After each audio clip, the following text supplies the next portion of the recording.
আমার স্যারের কাছ থেকে শোনা একটা ঘটনা, এটা সত্য ঘটনা। মানুষের হক নষ্ট করলে কি হয়?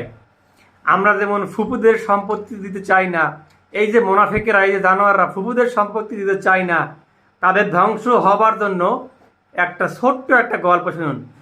এম.কে. দামান স্যারের কাছে আমরা লেখাপড়া করছি, তখন আমরা অ্যাকাউন্টিং মাস্টার্স ফাইনাল ইয়ারে। তো স্যার একদিন বলল যে আমি রকি নামক একটা স্টুডেন্টের কাছে 800 টাকা পাইতাম এক মাসের বেতন। হঠাৎ করে ওই স্টুডেন্টটা মারা যায়, আর আমি কিছু জানিও না। স্যার বললো যে আমি জানি না যে ওই রকি মারা গেছে।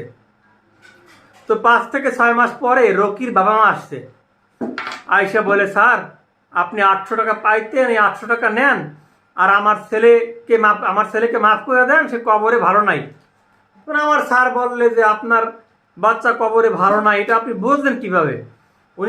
উনি বললো স্যার আমার বাচ্চা মারা গেছে আজকে 6 মাস।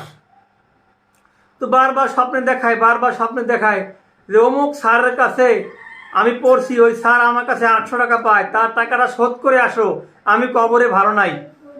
ভাই, ছেলেটা টাকা না দিয়ে মারা গেছে, ঠিক আছে, ছেলেটার তো এখানে দোষ না, সে হুট করে মারা গেছে।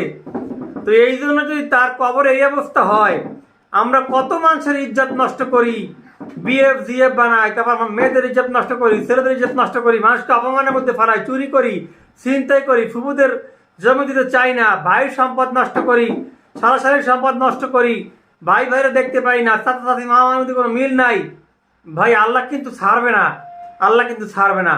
এই ঘটনা থেকে শিক্ষা নিন। পরে এই ঘটনা তখন ওরা বলছে স্যার কান্নাকাটি, স্যার খুব দিন ধরে মানুষ ছিলেন, উনি চোখ দিয়ে পানি বের করে বলছেন, কান্না এসে পড়ছে, আর বলছে আমার টাকাও লাগবে না, কিছুই লাগবে না, আমি ওরে মাফ করে দিলাম, আপনারা আমার জন্য দোয়া করেন। তো ভাই কারো হক নষ্ট করেন না ভাই, এই ঘটনাটা সবার জানা দরকার। আপনারা সাবস্ক্রাইব করুন, বেশি বেশি শেয়ার করে দিন। সবাইকে অনেক ধন্যবাদ, আন্তরিকতা।